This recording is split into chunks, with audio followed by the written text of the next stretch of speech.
Maybe something comes out of that sex. But in culture, the red pill man is an Amorite.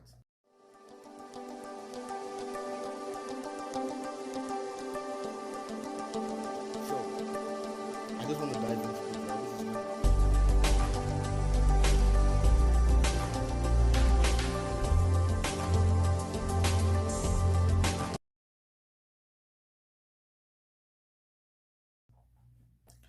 Hey guys, what's up? So I've been doing a little bit of research recently. I've been studying a lot about the Ammorites, um, and I really want to share what I've discovered. You will be so thrilled with what I've discovered. So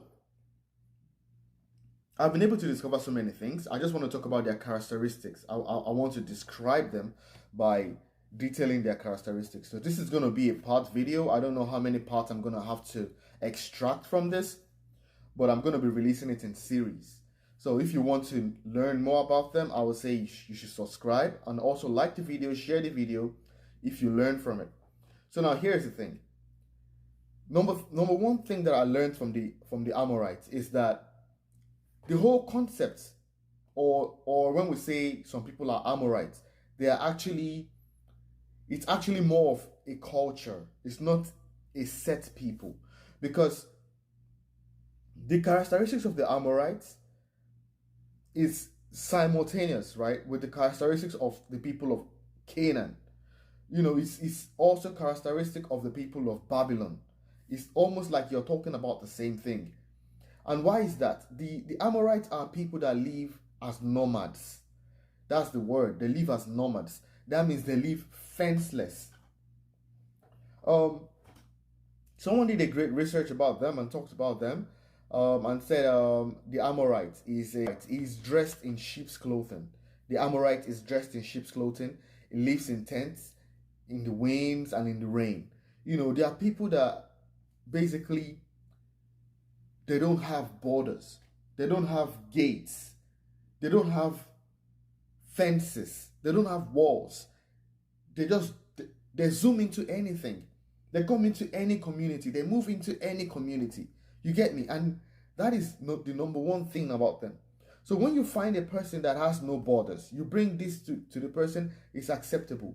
You say that to the person, it's acceptable. You want to push the person over this cliff, it's acceptable. You want to move the person over to the next city, it's acceptable. You want the person to do this, or to do that, everything is fine. The Ammorites have no fences. They just live in tents. They dwell wherever they are. In fact, they don't even stay for long because they are nomads. They keep moving and moving and moving. Now, how does this pertain to the red pill society? I find a thread, right? Remember, in the beginning, I said the Ammorites are more like, the Amorite is more like a culture. It's not just limited to a specific people. It's more about a culture, right? A culture of people. Now, how does this partake, or how is this particular to the red pill society?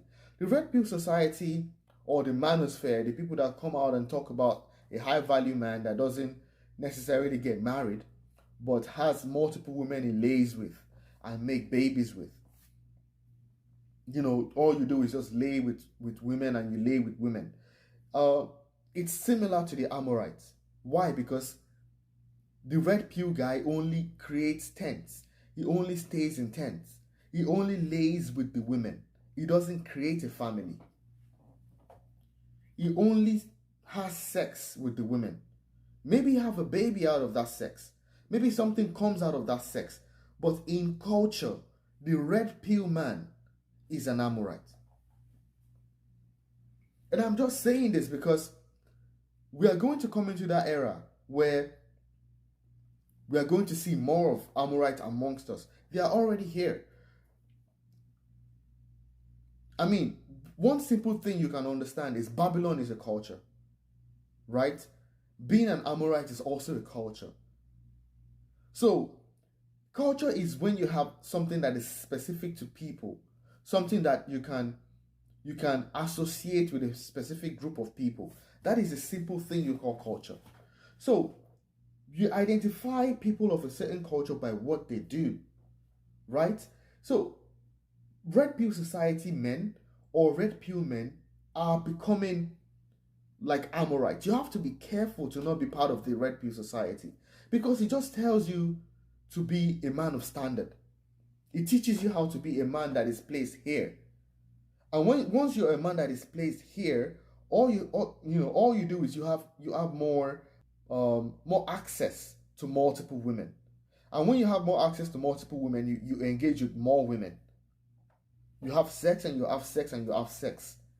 100 women is not enough for the red pill guy. 200 women is not enough for the red pill guy. You're talking about somebody having sex with 2,000 women in 10 years. If you're having sex with what? 1 woman a week, 2 women a week, that is 100 a year. In 10 years, that is 1,000. And there are some people who even go more than 2 women a week, 2 different women a week. It's insane. Why do you have to sleep with 1,000 women? Like, when does this stop? When do you think you've had enough? Another thing I want to talk about is how that changes what God has designed for what sex is supposed to be. Because now, sex is not depicted by love making. It's not depicted by cuddling. Not in the red pill society. It's depicted by violence. It's depicted by something. It's depicted by roughness, lewd acts. How rough you can be, how strong you can be, how dominant you can be. Some people even take ladies home and they want their friends to have sex with these ladies. They call it running a train or whatever. So it's not about, sex is no longer about like making love to you or sharing some intimacy. It's becoming something violent. It's about wearing you out. It's about, it's violent. There's no fun. There's almost, for the lady, there's no fun sometimes. And some of them are getting to enjoy that nastiness, right? And I'm speaking as a young person. I'm speaking as someone who we are coming to embrace that as love making. But it's not love making, is it? Because we are just being violent with one another. We're just like, it's something that is completely mental and physical. There's no heart into it. There is almost no emotion into it anymore. It's more like you do it because you need it and you just get it done because your body needs it, your mind needs it, but it doesn't really satisfy your heart because you are still void, especially for the lady after the deed has been done. So like, the red pill society only breeds, it changes the idea of love to sex. It's degraded into sex. There's no family. It's just relations with multiple women and relations with multiple women. There is no dwelling for the man. There's nowhere for the man to rest his head. There is no home for the man. He's moving from here to here, from here to here. And what does that do to the ladies? It has transformed the idea of sex. Something that is supposed to make you happy. Now it's shameful. Now people talk to you, and if you are 30-something, everybody says you've hit the wall. Now there is so much shame attached to being in love. What is wrong with a 40-year-old woman finding love? And if she doesn't seem desirable to you, she might be desirable to someone who is 45. She might be desirable to someone who is 50 or someone who is 37. Different things work for different people. You can't just say push all women that are 37 and older over the cliff. It doesn't make any sense. So red pill society has changed this whole idea of dating and falling in love into something that is shameful for the woman, into something that is violent when it comes to sex.